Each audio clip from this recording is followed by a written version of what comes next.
Chapter पे आ जाते हैं जिसका नाम है मनी एंड बैंकिंग, है ना। ठीक है, तो हमारा फर्स्ट क्वेश्चन ये है कि which one of the following will lead to यानी की तरफ ले जाना, है ना। ऐसे कौन सी चीज़ है which one leads to reduction in the money supply of the economy की मनी सप्लाई को कम करेगा, है ना।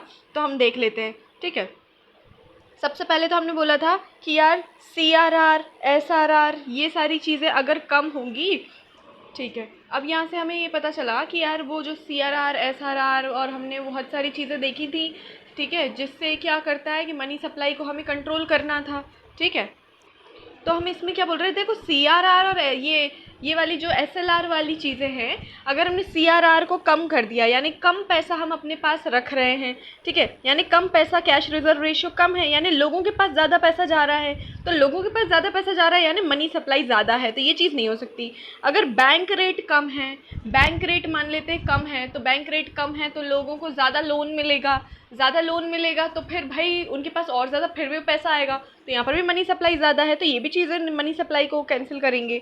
अब हम बोल रहे हैं buying of a bond by RBI from the private individual और इंस्टीट्यूट। अगर RBI किसी प्राइवेट इंस्टीट्यूट से बॉन्ड खरीदती है तो पैसा किसके पास जा रहा है, पब्लिक के पास जा रहा है, यानी प्राइवेट उनके पास जा रहा है, यानी मनी सप्लाई फिर बढ़ गई, तो ये वाली चीज़ भी नहीं होगी। अब वो बोल रहे हैं selling of bond by RBI to private individual, यानी उन्होंने बॉन्ड बेचे हैं, यानी कि पैसा किसके पास आएगा, RBI के पास आएगा। अब अगर पैसा RBI के पास आएगा तो लोगों के पास पैसा कम रहेगा, यानी मनी सप्लाई कम हो गई। तो हम ऐसा बोल रहे हैं ऐसा कौन सा तरीका है जिससे मनी सप्लाई कम होगी, तो ये हो जाएगा। ठीक है, this bank does not accept deposits from the public and does not lend to general public. ऐसी कौन सी बैंक है जो पब्लिक से ना तो जमा करवाती है ना ही उनको सीधा उधार देती है। तो देखो सिर्फ RBI है जो कि जनरल पब्लिक के कांटेक्ट में नहीं रहती, ये सिर्फ बैंकों की बैंक है ना, बाकी तो सारे नॉर्मल दिए हुए हैं, तो ये आंसर ये हो जाएगा। फिर हम थर्ड वाला बोल रहे हैं money in the form of currency held by the public, net demand deposit held by the commercial bank and the savings deposit from post of savings bank are known as. इसको क्या बोलते हैं, मतलब ये वाली सारी मनी को मिला के क्या बोलते हैं। तो देख ये मनी की डेफिनेशंस यहाँ पर बहुत सारी थी, मैं दिखाती हूँ। अब देख यहाँ पर हमने ये वाली चारों चीज़ें हमें अच्छे से रट लेनी है। कौन सी चारों चीज़, ये चारों चीज़ों को अच्छे से रट लेना है। देख M1 मतलब क्या होता है, करेंसी प्लस DD का मतलब क्या होता है, डिमांड डिपॉजिट। ठीक है, करेंसी डिमांड डिपॉजिट। अब मैंने बोला M1 की जगह पे मैं currency demand deposit plus savings with the post office, ये तीन चीज़ लिख दूँ तो M2 आ जाएगा। अब मैं अभी M1 की जगह पर मैं लिख दूँ करेंसी और demand deposit plus net time deposit लिख दूँ तो M3 आ जाएगा। अब मैं ना M3 यहाँ पर मैं M3 की जगह पर लिख दूँ कैश डिपॉजिट, यानी M1 की वैल्यू रखना है ना, यहाँ पर M1 प्लस नेट डिपॉजिट ये रखना है। तो यहाँ पर वो क्या बोल रहा है कि नोट्स होना चाहिए, करेंसी होना चाहिए, यानी करेंसी प्लस नेट डिमांड यानी DD plus savings deposit with the post office, saving deposit with the post office. ये M1 पता है, M1 की जगह पे उसका फॉर्मूला सोचना हमेशा। ठीक है, M1 को M1 की तरह नहीं देखना है, जैसे मैंने बोला यहाँ पर M1 को M1 की तरह नहीं देखना है। फॉर्मूला कभी भी ये नहीं बोलेगी तू कि M1 plus savings deposit with the post office, ये गलत है। M1 की जगह पे बोलना कैश वो करेंसी प्लस DD यानी डिमांड डिपॉजिट। यहाँ पर भी M1 नहीं बोलेंगे, हम क्या बोलेंगे, M3 की जो वैल्यू है वो है कैश डिपॉजिट प्लस DD। ठीक है, यहाँ M3 नहीं बोलेंगे, M3 की जगह उसका पूरा फॉर्मूला लिखेंगे कि cash deposit plus DD plus net time deposit. तो यहाँ पर क्या पूछ रहा है, ये M2 वाली चीज़ पूछ रहा है। ठीक है, तो M2 को क्या बोलते हैं, M1 and M2 are narrow money, M3 and M4 are broad money, ये याद करना है। तो ये M2 की वैल्यू है, M2 क्या है, नैरो मनी है। ठीक है, तो देख कहाँ से क्वेश्चन आ रहा है, लास्ट पेज से क्वेश्चन आ रहा है, इधर से, तो इसको एक बार देख लेगी अच्छे से। ठीक है, अब उसके बाद हम बोल रहे हैं कि financing through self help group is referred as. जो सेल्फ हेल्प ग्रुप से जो पैसा आता है उसको क्या बोलते हैं, ठीक है, वो देखना है। अब देख सेल्फ हेल्प ग्रुप का मतलब ये होता है कि यार जैसे आपस में छोटे छोटे ग्रुप बना के एक दूसरे को पैसे उधार देना, वो होता है।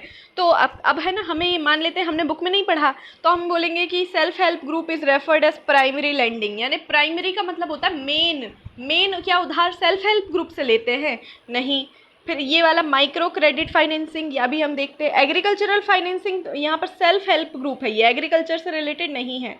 रूरल फाइनेंसिंग, रूरल फाइनेंसिंग का मतलब ये सिर्फ गांव में चलता है ऐसा नहीं है, रूरल के अलावा अर्बन एरियाज़ में भी सेल्फ हेल्प ग्रुप होता है, तो ये भी नहीं होगा, तो आंसर ये होगा। ठीक है, अब in December 2022 the CBI has increase the particular rate to 6.25 for controlling the inflation. ठीक है, अब बोल रहे हैं इन्फ्लेशन को कंट्रोल करने के लिए कोई एक पर्टिकुलर रेट है जो उसने बढ़ा दिया है। बताओ ये कौन से रेट को उसने बढ़ा दिया होगा? Central bank of India, central bank of India ने कौन सा रेट बढ़ाया होगा जिससे कि इन्फ्लेशन कंट्रोल में होता है? तो देख, सबसे पहले हमें पता है माइंड मैप कैसे बनाना है कि यार इन्फ्लेशन है, इन्फ्लेशन का मतलब ये होता है कि यार लोगों के पास ज़्यादा पैसा है खर्च करने के लिए, तो हमें ऐसा कुछ करना है जिससे लोगों के पास से पैसा कम हो जाए। लोगों के पास पैसा कब कम होगा यार? अगर हम जैसे हमने CRR बढ़ा दिया या SLR बढ़ाया, तो मैंने ये बताया था कि इन्फ्लेशन होता है, तो जैसे इन्फ्लेशन है हमें क्या करना है, डिमांड कम करना है, तो CRR भी क्या कर दो, CRR जो है वो कौन, CRR तो भाई सेंट्रल बैंक नहीं करती, CRR तो हम ये नॉर्मल बैंक कर लेती है। ठीक है, और SLR भी कि यार कितना कैश में रख रहा है, कितना वो रखना है ना, तो हम ये सेंट्रल बैंक क्या करेगी कि जो रेपो रेट है, रेपो रेट को क्या कर देगी, बढ़ा देगी। रेपो रेट का मतलब क्या होता है कि वो रेट जिस पे सेंट्रल बैंक नॉर्मल बैंक को लोन देती है। एक बड़ी सी बैंक इमेजिन कर, सेंट्रल बैंक, अब सेंट्रल बैंक है ना, छोटी बैंक को लोन दे रही है, तो वो किस रेट पे देती है, रेपो रेट पे देती है ना। लेकिन अब छोटी बैंक को इमेजिन कर, छोटी बैंक बोल रही है कि नहीं नहीं मुझे लोन वोन नहीं चाहिए, मेरे पास ऑलरेडी बहुत पैसा है, तुम एक काम करो इसको बचा के रख लो, सेविंग्स की तरह रखो, और एक्स्ट्रा पैसा जो मैंने आपको दिया है उस पर मुझे ब्याज देना, तो उसको बोलते हैं रिवर्स रेपो रेट। तो जो लोन देने वाला है वो रेपो रेट, तो क्या चीज़ बढ़ाएगी, रेपो रेट बढ़ा देगी CBI। और रेपो रेट बढ़ाने से क्या होगा कि यार बैंक है ना लोगों को बहुत महंगे दाम पे लोन देगा, तो लोग लोन नहीं लेना चाहेंगे, लोन नहीं लेना चाहेंगे यानी कम लेना चाहेंगे, तो भाई उनका क्या होगा कि इन्फ्लेशन कम हो जाएगा, क्योंकि लोगों के पास खर्च करने के लिए पैसा नहीं होगा। फिर हम बोल रहे हैं reverse repo rate is a monetary instrument, ठीक है, used by the central bank to control credit. If the central bank increase the repo rate, अगर हमने बोला कि यार बहुत ज़्यादा सेंट्रल बैंक ने repo rate, reverse repo rate बढ़ा दिया। रिवर्स रेपो रेट क्या था कि छोटी बैंक अपना पैसा बड़ी बैंक को सेव करने के लिए रखती है और उसके बदले उसे इंटरेस्ट मिलता है, देना नहीं होता।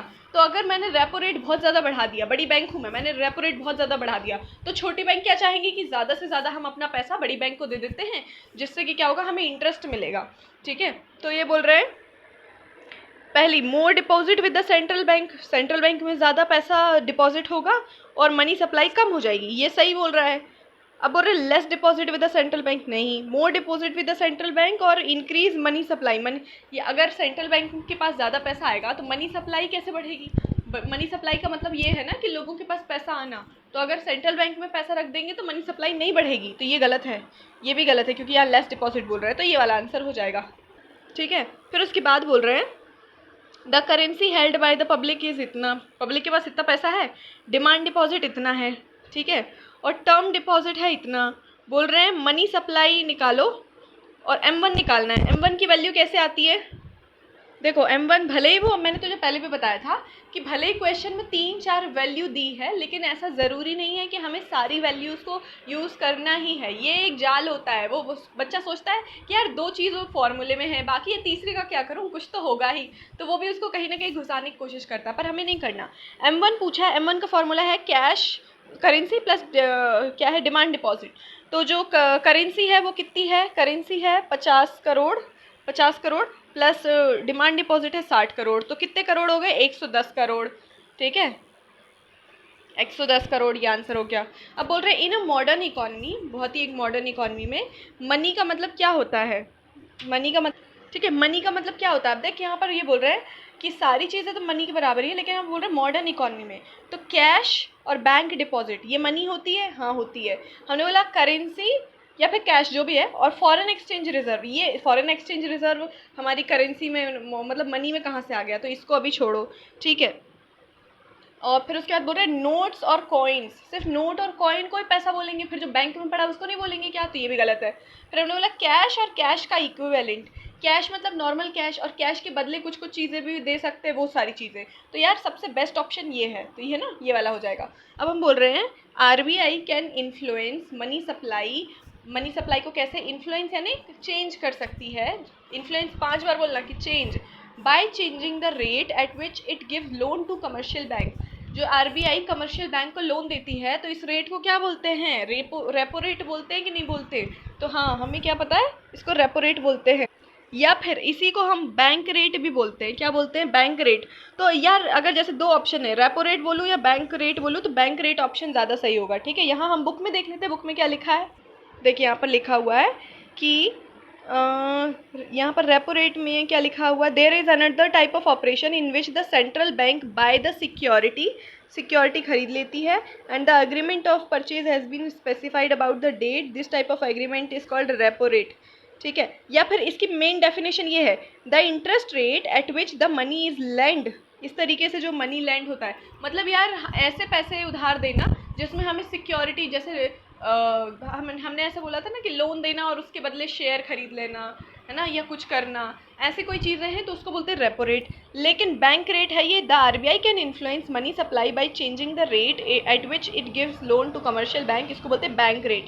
वैसे तो बैंक रेट और रेपो रेट ऑलमोस्ट सेम होता है, लेकिन रेपो रेट में हम सीधे लोन देने के बजाय मतलब कुछ ना कुछ शेयर या कुछ एग्रीमेंट करवाते हैं। ठीक है, तो हम इसमें ऑप्शन में लगाएंगे, दोनों ऑप्शन है तो बैंक रेट लगाएंगे। ठीक है, अब बोल रहे हैं there are 4 alternative measure of money. Money को नापने के 4 तरीके हैं। ठीक है, ये सब याद करना है। M1 और M2 को क्या बोलते हैं, नैरो या ब्रॉड। तो तू बोलेगी कि देख लेते हैं, ये रहा। M1 और M2 को बोलते हैं नैरो मनी, M3 और 4 को बोलते हैं ब्रॉड मनी। ठीक है, और M4 सबसे ज़्यादा लिक्विड होती है ना। और M3 क्या होती है, ये मनी सप्लाई के लिए यूज़ करते हैं, most common measure use to money supply, है ना। और इसको क्या बोलते हैं, एग्रीगेट मॉनेटरी। ये यहीं से क्वेश्चन 3 बन गए, अभी 4-5 बन गए। फिर उसके बाद बोल रहे हैं यहाँ पर नेक्स्ट क्वेश्चन है, the percentage of deposit which a commercial bank must keep as cash reserve decided by the central bank. ठीक है, कितना परसेंटेज जो भी डिपॉजिट हुआ है उसका हमें वो जो बैंक है उसको रखना होता है, उसको क्या बोलते हैं, वो हमें पता है, कैश रिजर्व रेशियो बोलते हैं उसको, है ना। कितने कैश को रखना है, तो आंसर आ जाएगा बी। फिर उसके बाद आ जाएगा which of the following is, ये इंपॉर्टेंट है, not a part of qualitative measure of monetary policy. Qualitative measure बोल रहे हैं, ठीक है, तो रिवर्स रेपो रेट है नहीं, मैंने ये बताया था CRR, SLR, रेपो रेट और रिवर्स रेपो रेट।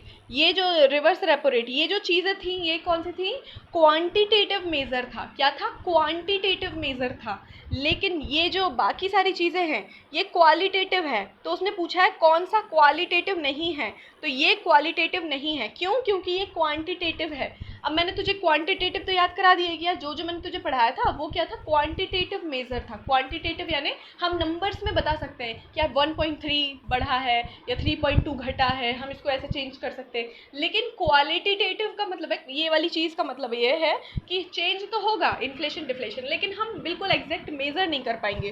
तो इन तीनों को याद कर लेना, अगली बार वो ये पूछ लेंगे कौन सा क्वांटिटेटिव है, क्वालिटेटिव नहीं है। तो ये वाली जो बची हुई चीज़ है वो क्या है, क्वालिटेटिव है। ठीक है, ये वाली कौन सी है, क्वान, एन लगा देती हूँ, क्वांटिटेटिव। और ये वाली चीज़ बाकी जो है वो क्वालिटेटिव है। अब उसका next question, if the reserve ratio is 10%, ठीक है, जो रिजर्व रेशियो है 10% है और इनिशियल डिपॉजिट जो है इतनी है, इनिशियल डिपॉजिट ये है, रिजर्व रेशियो ये है, तो total money creation by the banking system. अब देख, कहने का मतलब ये है, इसका हमें यहाँ पर लिखा हुआ ये चीज़ लिखी हुई है ना, कि देखो सबसे पहले हमें क्या निकालना होता है, यहाँ पर मैं बता देती हूँ कि वो बोल रहा है कि रिजर्व रेशियो ये है, यानी कैश रिजर्व रेशियो है, कुछ नहीं दिया तो कैश रिजर्व रेशियो, और इनिशियली उसने 450 करोड़ डाले थे बैंक में। अब ये बताना है कि वो 450 करोड़ को लेने के बाद कंपनी जो बैंक है उससे कितना पैसा कमा सकती है। तो हम सबसे पहले हमारा स्टेप होगा, या तो यहाँ पर बोल रहे हैं कि इन टोटल डिपॉजिट निकालना है ना, मनी क्रिएशन कितना होगा, तो मनी क्रिएशन का फॉर्मूला है मनी क्रिएशन या टोटल डिपॉजिट जो भी है, money creation is equal to money multiplier multiplied by initial deposit, initial deposit. ठीक है, तो मैं बोल रही हूँ यहाँ पर मनी क्रिएशन निकालना है मुझे कि यार मैं कितना मनी क्रिएट कर पा रही हूँ। तो मैं सबसे पहले मनी मल्टीप्लायर का फॉर्मूला लगाऊंगी कि 1 में CRR कितना दिया है 10 मल्टीप्लाइड बाय इनिशियली कितना हमने करा था 450, तो 450 ये हो गया। तो हमारी जो वो आई, लेकिन हमें पता है यहाँ पर ये चीज़ है कि यहाँ पर हमें क्या दिया, वो ये 10 नहीं है, 10% दिया था। नहीं आया समझ में? जैसे मैं यहाँ पर बताती हूँ, मनी क्रिएशन का फॉर्मूला है money multiplier multiplied by primary deposit. ठीक है, मनी मल्टीप्लायर का फॉर्मूला है 1/CRR, है ना, और ये कितना दिया है 450 दिया है। अब CRR क्या दिया है उसने, 10% में दिया है ना, 10% दिया है इंटू 450। तो यार परसेंट वाली चीज़ तो मैं नहीं काट सकती, मैंने तो नहीं सिखाया।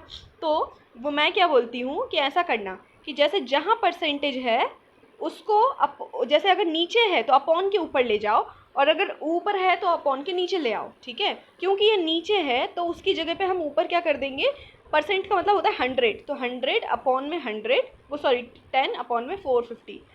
क्या सीखना है कि 10% लिखा था CRR वाले में, जहाँ भी परसेंट लिखा है तो जहाँ भी परसेंट लिखा है ना वो परसेंटेज वो पलट के दूसरी साइड चला जाएगा और वो 100 बन जाएगा। क्या बन जाएगा, 100। तो अब मैं 0 से 0 चला जाएगा, अब मेरा आंसर कितना आया 4500। ठीक है, तो मनी क्रिएशन समझ में आ गया, तो आंसर कितना आ जाएगा, ये आ जाएगा। ठीक है, उसने ये पूछा है कि कितनी मनी तुम क्रिएट कर पा रहे हो, तब उसका फॉर्मूला ये है। इसको अच्छे से लिख लेना स्टिकी नोट्स में कि मनी क्रिएशन या मनी फाइनल मनी कितनी बनेगी, या कुछ भी नाम से पूछ सकते हैं, तो वो ये है। लेकिन वो मनी मल्टीप्लायर अकेला पूछेगा तो ऐसे करना। ठीक है, मनी देख यहाँ पर एक और एग्जाम्पल है कि यार 1 के अपॉन में 20% था। ठीक है, तो हमने क्या किया कि ये परसेंटेज हटा के अपॉन के उस साइड ले गए और 100 लिख दिया, तो 100 अपॉन में 20 आ गया। तो अब 20 से 100 काटेंगे तो 5 आएगा, तो देख कैसे हो गया। अब उसने क्या करा है कि यार मनी मल्टीप्लायर निकालने के बाद क्रेडिट डिपॉजिट भी पूछा है, या तो मनी क्रिएशन बोलेगा या क्रेडिट डिपॉजिट पूछेगा, एक ही बात होगी। ठीक है, अब फिर नेक्स्ट हमारा क्वेश्चन है विच of the following is a function of RBI। RBI का क्या करती है, तो यार banker of the government, government की तरफ से ये बैंकर का काम करती है। बैंकर का मतलब ये होता है कि यार ये ठीक है गवर्नमेंट के बैंकर की तरह, यानी समझ लें उसके CA की तरह काम करती है, चार्टर्ड अकाउंटेंट की तरह, कि देश का सारा बजट ये देखती है। लेकिन अब हम बोल रहे हैं कि बाकी सारे फंक्शंस क्या RBI के नहीं है, तो बोल रहे हैं कि accepting deposit from general public. अब कौन क्या चीज़ इसमें गलत है जिससे हमें हिंट मिल गई कि ओ गलती पकड़ो, ये है जनरल पब्लिक गलत है। यहाँ जनरल पब्लिक से कुछ नहीं करती। Giving loan to general public, हाँ सही तो लग रहा है, नहीं जनरल पब्लिक से नहीं करती। क्रेडिट क्रिएशन का काम किसका है, कमर्शियल बैंक का, RBI का नहीं है। तो ये बैंकर ऑफ द गवर्नमेंट है। ठीक है, आंसर ये हो गया। फिर 15, विच one of the following is not a function of the central bank. ठीक है, सेंट्रल बैंक का फंक्शन नहीं है। देखो lender of the last resort सही है। ठीक है, और क्या, बैंक रेट मतलब समझ रही है ना कि बैंक रेट भी इसी का फंक्शन है कि यार बैंक रेट वो जिसपे जो सेंट्रल बैंक है या RBI है वो कमर्शियल बैंक को लोन देती है, उसको बैंक रेट बोलते हैं। ओपन मार्केट ऑपरेशन का मतलब ये होता है कि गवर्नमेंट के बॉन्ड्स ये सब बेचना लेना, तो ये भी इसका फंक्शन है। तो ये जो लास्ट में कुछ भी दिया है तो वही आंसर हो जाएगा। तो 4th हमारा आंसर है जो कि फंक्शन नहीं है। ठीक है, फिर उसके बाद नेक्स्ट हम बात कर लेते हैं, क्या बोल रहे हैं, percentage of the deposit which commercial bank must keep as cash reserve. जहाँ तक मुझे समझ में आ रहा है वहीं तक मैं धीरे धीरे पढ़ रही हूँ। अगर मुझे और कम समझ में आने लगे तो मैं और धीरे पढ़ूंगी। जितना जल्दी समझ में आता है मैं उतना जल्दी पढ़ती हूँ। अगर कम समझ में आ रहा है, जैसे मुझे बिल्कुल समझ में नहीं आ रहा, तो मैं और धीरे स्पीड से पढ़ूंगी कि percentage of deposit which commercial bank must keep as cash reserve with central bank, इसको बोलते हैं। समझ में आ रहा है, तो अगर मुझे धीरे मतलब थोड़ी तेज में समझ में आ रहा होगा तो मैं तेज़ पढ़ूंगी, है ना। हमारा स्पीड में पढ़ना हमारा टास्क नहीं है।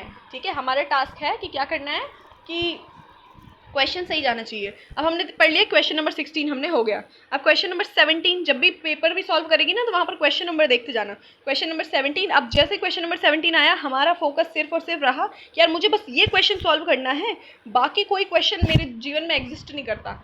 The foremost role of the money is.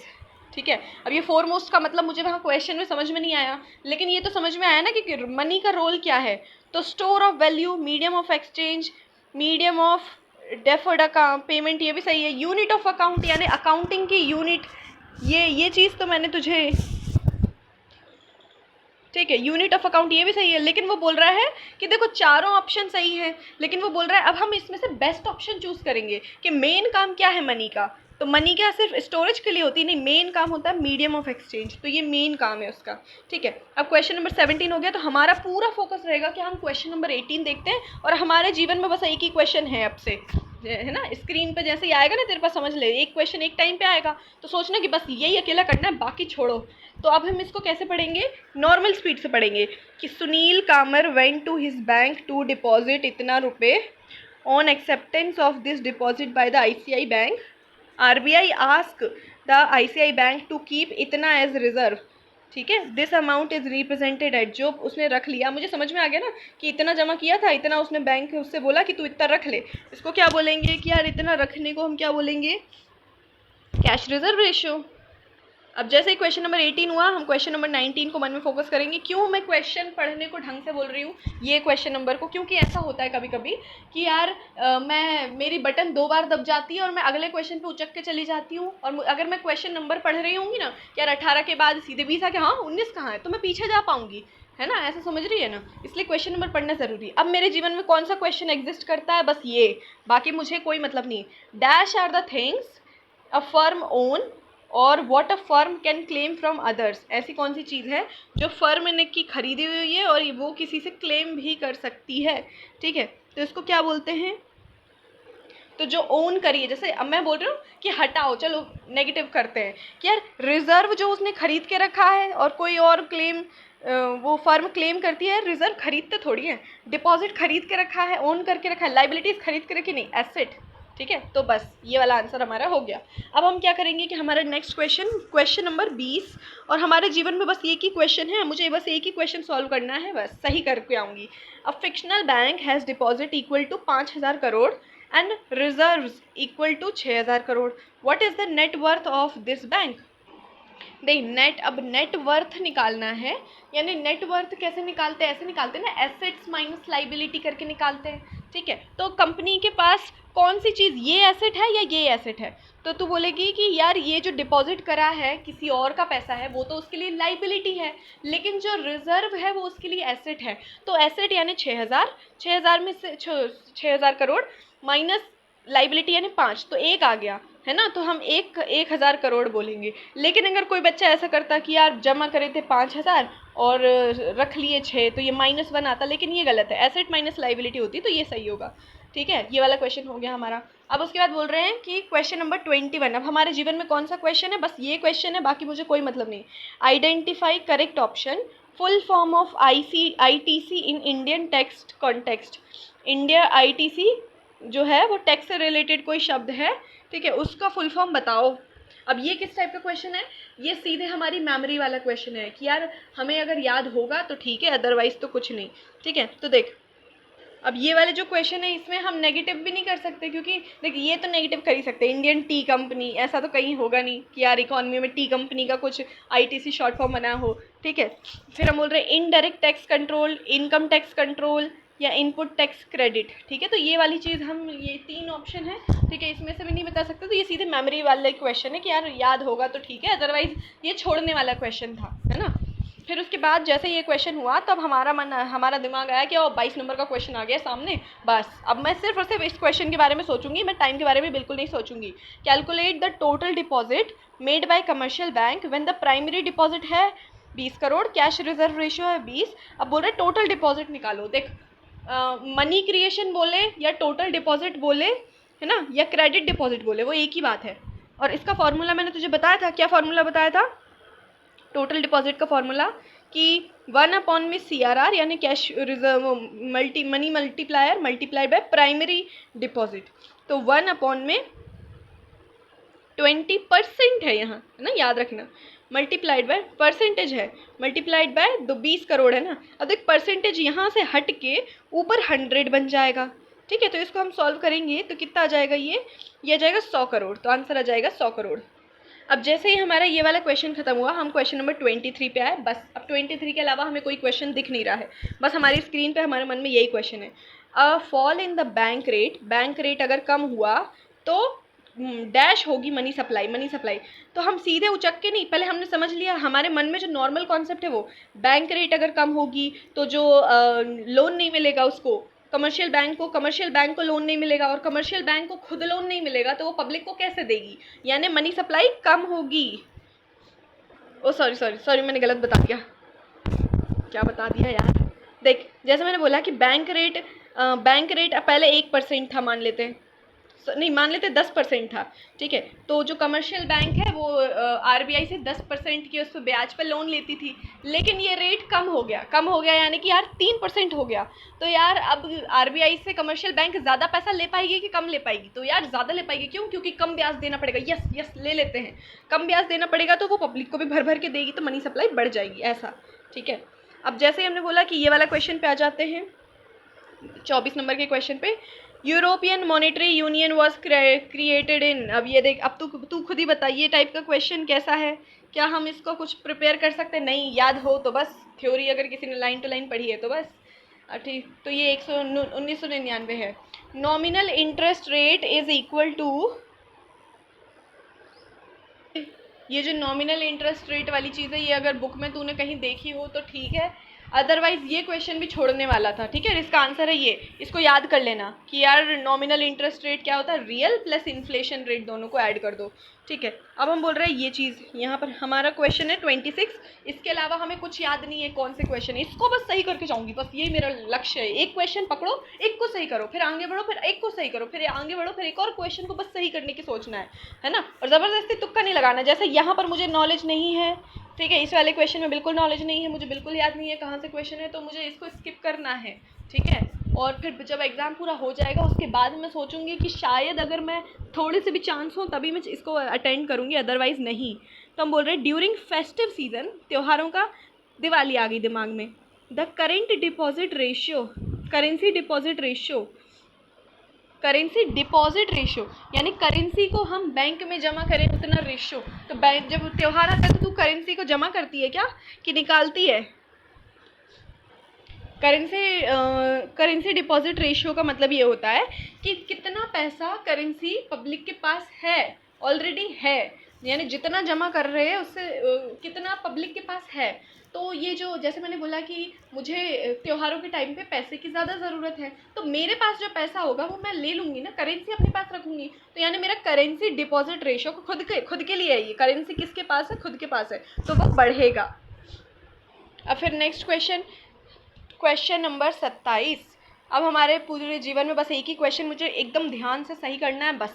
Which of the following is, देख ये स्पीड से ये समझ में आ रहा है ना, कि क्वेश्चन पढ़ते पढ़ते जब तक हमें समझ में आ रहा है उसी स्पीड से पढ़ना है। ऐसे समझ में नहीं आया तो नहीं चलेगा। विच of the following is not a function of central bank, मुझे क्वेश्चन का मतलब समझ में आया। ऑप्शन डी से शुरू करेंगे। It issues the currency of the country, सही है। It accept deposits and give loan to people, यार सेंट्रल बैंक है ये तो नहीं करती। It act as a banker to the government, yes. It control the money supply in the economy through different rate, yes. तो answer C, जो कि function नहीं है। ये जो मनी एक्सेप्ट करने का और लोन देने का ये जो फंक्शन है, ये कौन करता है? कमर्शियल बैंक्स करती हैं। आरबीआई कैन इन, अब नेक्स्ट क्वेश्चन 28, हमारे मन में बस यही क्वेश्चन है कि ये इस क्वेश्चन को मैं किसी भी तरीके से गलती नहीं होनी चाहिए। बहुत ही ध्यान से, आँखें ऐसे छोटे छोटे करके एकदम चील की नज़रों से देख। The RBI can influence money supply by changing the bank rate, increase in the bank rate may termed as, अब ये वाली चीज़ की बात कर लेते हैं कि यार बैंक रेट, अब ये वाले जो टर्म्स है ये पूरे एनसीईआरटी में कहीं नहीं दिया है, ठीक है। तो ये भी वो क्वेश्चन होगा जहाँ पर हम नेगेटिव नहीं कर सकते हैं, ठीक है, तो इसको छोड़ना पड़ेगा। लेकिन फिर भी हम ये देख लेते हैं कि यार हम क्या समझ सकते हैं कि यार बैंक रेट अगर बढ़ेगा, यानी बैंक रेट बढ़ेगा, यानी कि पहले समझ ले 3% था, अब 10% हो गया, तो जो कमर्शियल बैंक है वो आरबीआई से लोन लेगी या नहीं लेगी? यार बहुत बढ़ा हुआ है, अभी महंगाई चल रही है एक तरीके से, अभी नहीं लेते, तो कमर्शियल बैंक आरबीआई से लोन नहीं लेगी। और अगर वो लोन नहीं लेगी तो लोगों में कैसे बांटेगी? तो लोगों के पास पैसा कम जाएगा, तो कम जाने को बोलते हैं एक तरीके से जो डिमांड है वो सुकड़ रही है ना, कॉन्ट्रैक्ट हो रही है या एक्सपांड हो रही है? एक्सपांड का मतलब बढ़ रही है या घट रही है? तो यार सबसे पहले तो वो कॉन्ट्रैक्ट हो रही है, तो कॉन्ट्रैक्ट वाले ऑप्शन जाएंगे। ठीक है, अब हम बोल रहे हैं फिस्कल पॉलिसी हमेशा किसके बारे में बात करती है? एक्सपेंडिचर, खर्चे के बारे में बात करती है। और मॉनेटरी पॉलिसी किसके बारे में बात करती है? मनी सप्लाई के बारे में बात करती है। तो हमारा ये जो अभी हमारा क्वेश्चन है वो मनी सप्लाई के बारे में कि खर्चे के बारे में? तो मनी सप्लाई के बारे में, तो ये वाला आंसर हो जाएगा। ऐसे ऐसे करना है, अगर करना भी होगा तो। अब नेक्स्ट क्वेश्चन, क्वेश्चन नंबर 29 की बात कर लेते हैं। और जब ये क्वेश्चन हमारे दिमाग में है सिर्फ 20, अब मैं क्या सोचूंगी, सिर्फ इस क्वेश्चन को सही करूँ बस। The RBI can influence money supply by changing कौन सा ratio at which it give loan to commercial bank? ठीक है, तो वो रेट जिस पे कमर्शियल बैंक को लोन मिलता है वो क्या होता है? बैंक रेट होता है यार, तो बैंक रेट आंसर हो जाएगा। ठीक है, देखिए एक ये वहीं से, यानी इस चैप्टर में भी वो जो डेरिवेशन वाला पार्ट था ना, है ना, वो इतना सारा फिजिक्स वाला वो कुछ पूछ नहीं रहा है, तो उससे घबराने की ज़रूरत नहीं है। मैंने जो पढ़ाते वक्त उसको एक बार इसलिए कवर करा था क्योंकि यार फिर ऐसा रहता है ना कि अगर उससे गलती से आ जाए तो, इसलिए। अब हम बात कर लेते हैं विच एपेक्स बॉडी। एपेक्स बॉडी का मतलब मैंने तुझे बताया था, जैसे ये पहाड़ है उसके टॉप पर होने वाली apex body was set up to coordinate the activities of all institute involve in the rural financing system. Rural financing system में रूरल यानी गांव वाली में, जहाँ पर पैसे का कुछ भी लेन देन वाली करती है तो वो कौन करता है? नाबार्ड करता है। ठीक है, और अगर तू RBI का या RBI का सोच रही थी तो यार RBI पूरे देश का करता है, सिर्फ रूरल का नहीं करता। SBI वो तो एक नॉर्मल कमर्शियल बैंक है, इसका क्यों नाम ले रहे हो? ठीक है, अब देख, अब वो क्या पूछ रहा है अगले क्वेश्चन में, क्वेश्चन नंबर 31 पे, कि when the cash reserve ratio is 20% और इनिशियल डिपॉजिट है 1000 और मनी क्रिएशन है 5000, और बोल रहा है मनी मल्टीप्लायर। हमेशा ये याद रखना, न्यूमेरिकल वाले क्वेश्चन में जितनी चीज़ें दी हैं ज़रूरी नहीं है उसको यूज़ करना है। मनी मल्टीप्लायर का फॉर्मूला हमें पता है, मनी मल्टीप्लायर क्या होता है? 1/CRR। तो 1/CRR कितना दिया है? 20%। तो तू बोलेगी ये क्यों दिया है, ये क्यों दिया है? यार वो तो जैसे उल्लू बनाने के लिए दिया है। ठीक है, तो 1/20%, परसेंट को हटा के ऊपर 100 लिख देती हूँ और बस कितना आ जाएगा? 5। तो आंसर आ जाएगा 5। अब एक टाइम पे हमने एक क्वेश्चन कर लिया, अब 32 पर आते हैं। अब हमारा पूरा फोकस सिर्फ 32 पर होगा, हम जल्दबाजी में घोड़ी की तरह दौड़ना नहीं है। RBI can influence money supply by changing the bank rate. Increase in the bank rate can be termed as, bank rate अगर बढ़ेगा तो कमर्शियल बैंक को जो लोन है वो नहीं लेगी, लोन नहीं लेगी तो पब्लिक के पास लोन नहीं जाएगा, तो डिमांड क्या होगी? कॉन्ट्रैक्ट होगी, कम होगी। और जो मनी सप्लाई वाली चीज़ है वो मॉनेटरी पॉलिसी कहलाती है। फिस्कल पॉलिसी जो होती है वो एक्सपेंडिचर के बारे में बात करती है, तो ये एक्सपेंडिचर तो नहीं होगा, तो ये वाला आंसर हो जाएगा। डबल रिपीट है ये क्वेश्चन, रिपीट क्या पता रिपीट ही है क्या, 2 बार लिखा गया है बस। Repo rate is the rate at which the RBI lends money to commercial bank for short period. जैसे मैंने बोला कि अगर छोटे रेपो रेट और बैंक रेट एक ही बात होती है ना, बस थोड़ा सा अंतर है। अगर बहुत ही शॉर्ट टाइम के लिए दे रहे हैं तो वो रेपो रेट कहलाता है, और अगर लंबे समय के लिए दे रहे हैं तो वो बैंक रेट कहलाता है। ठीक है, तो हम बोलेंगे शॉर्ट रेट। अब उसके बाद नेक्स्ट हमारा क्वेश्चन है कि बैंक्स, क्वेश्चन नंबर 34। अब हमारे दिमाग में क्या रहेगा कि यार कंप्यूटर स्क्रीन पे जो क्वेश्चन अराइव हुआ है तो मुझे उस पर फोकस करना है बस। Banks are required to keep some reserve in liquid form, और इसको क्या बोलते हैं? Statutory liquid ratio. ठीक है, जो लिक्विड फॉर्म में रखने को बोलते हैं तो ये हो जाएगा स्टैट्यूटरी लिक्विड।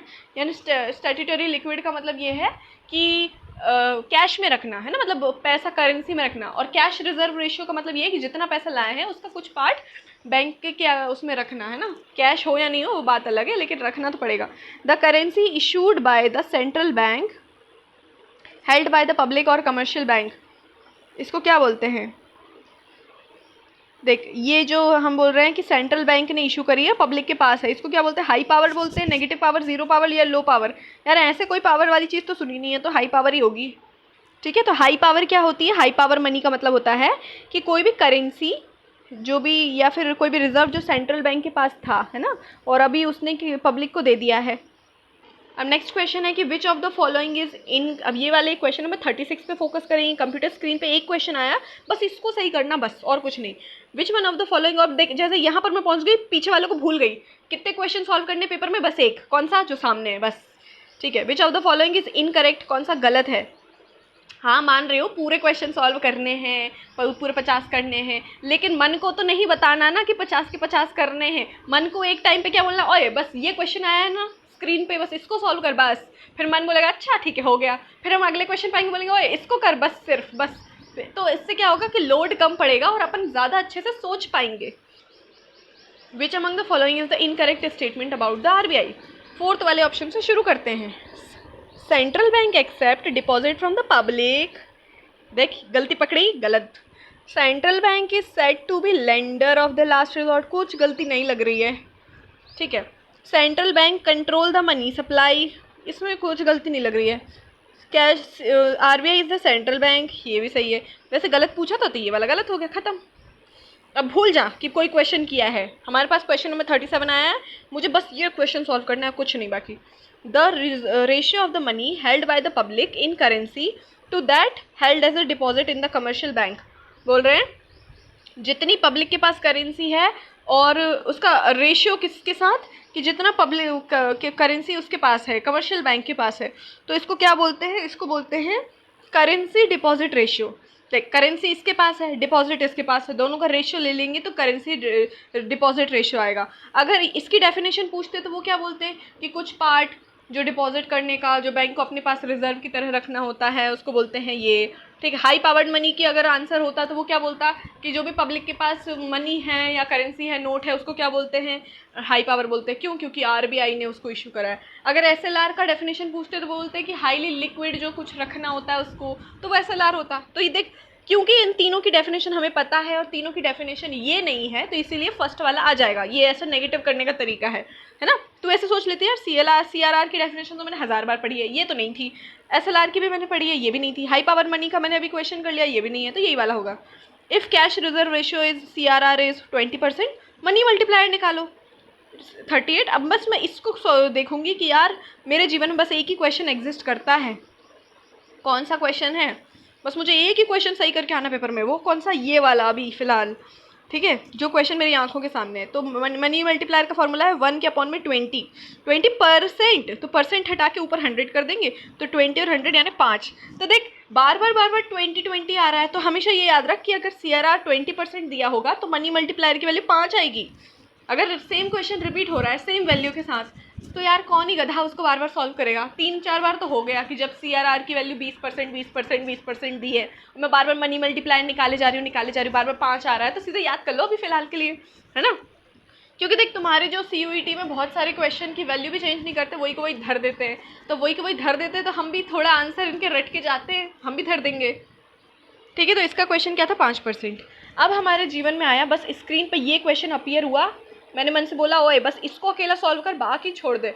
तो हम धीरे से पढ़ेंगे। The ratio of the total money supply, किस किस का रेशियो? इसका 2 का मतलब होता है upon, money supply upon stock of high powered money. High powered money इसको क्या बोलते हैं? तो देख ये tax multiplier, GDP multiplier, money multiplier. देख मनी मल्टीप्लायर का फॉर्मूला हमें पता है 1 अपॉन में CRR होता है, ठीक है। और फिर उसके बाद जीडीपी मल्टीप्लायर तो ऐसा कुछ नहीं है। तो बस ये वाली जो डेफिनेशन है, अब हम इस क्वेश्चन से क्या सीख सकते हैं? ये सीख सकते हैं कि ये डेफिनेशन का आंसर क्या है, ये है, क्या है, मनी मल्टीप्लायर। ये मनी मल्टीप्लायर है, तो मनी मल्टीप्लायर की एक डेफिनेशन तो ये होगी कि it is the inverse of CRR। अब ये तो नहीं लिखेंगे it is the ratio of 1 to CRR या 1:CRR, ऐसे नहीं लिखते। इनवर्स, जब 1 के अपॉन में कोई भी चीज़ होती है तो उसको क्या बोलते हैं? इनवर्स बोलते हैं। क्या बोलते हैं? इनवर्स। तो अगर मैं बोलूँगी कि यार मनी मल्टीप्लायर की पहली डेफिनेशन बताओ, तो बोलेगी इनवर्स ऑफ CRR, है ना। लेकिन मैं बोलूँगी कि यार मनी मल्टीप्लायर की दूसरी डेफिनेशन बताओ, तो मनी मल्टीप्लायर की डेफिनेशन ये होती है कि मनी सप्लाई में से कितना पैसा उनके पास है ना। इकोनॉमी में हाई पावर मनी कितनी है, तो इसको भी मनी मल्टीप्लायर बोलते हैं। तो यहाँ इस क्वेश्चन से तू इसको रट ले, ठीक है। अब open market operation is the only tool to influence money supply in economy. ये क्या सिर्फ ये अकेला टूल है जिससे मनी सप्लाई की को चेंज किया जा सकता है? तो हम बोलेंगे यार CRR, SLR, repo rate, reverse repo rate, bank rate, ये सब कहाँ गए? वो मार्जिनल रिक्वायरमेंट, वो भी तो मनी सप्लाई को कंट्रोल करता है। तो ये चीज़ तो वो क्या बोल रहे हैं? गलत बोल रहे हैं ना, ख़त्म। अब जैसे ही हमारा ये क्वेश्चन हुआ, हमें 41 क्वेश्चन नंबर अपीयर हुआ। हमारा अब लक्ष्य क्या है? सिर्फ ये क्वेश्चन हो जाए बस। यार देख, मनी मल्टीप्लायर का फॉर्मूला होता है 1/CRR, लेकिन यहाँ दिया हुआ है LRR। LRR जैसे कोई चीज़ तो अभी तक हमने पढ़ी नहीं है ना, तो हम क्या करेंगे कि इस LRR की जगह पे ये रख देते हैं। क्यों? क्योंकि अगर LRR ऐसी कोई चीज़ होती जिसको कुछ यूज़ करके CRR निकालना होता तो और कुछ भी दिया होता, लेकिन ये नहीं दिया। तो 1/40 और परसेंट है बेटा, परसेंट है, तो परसेंट को हटा के यहाँ ऊपर 100 कर देंगे, तो 0 से 0, और ये 2 के टेबल में, ये 5 के टेबल में। अब 5/2 है, 2 के टेबल में 1 बार में, और ये कितने बार में 2.5, आंसर आ जाएगा ये 41 का ए।